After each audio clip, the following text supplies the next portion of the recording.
तू तो जानो हो पकौड़ी लागेलू एकर मुंह इतना छोट कर मन को तनी मोड़ के खा जाइए कि काली काली कचनरी लागेलू आ सोना सचो में पकौड़ी लागेलू कि हरी हर हर खरी लागेलू सोना सरिया में खरी लागेलू हर हर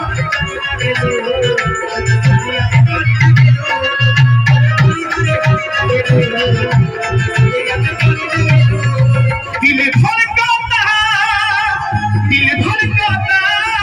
केहू के प्यार में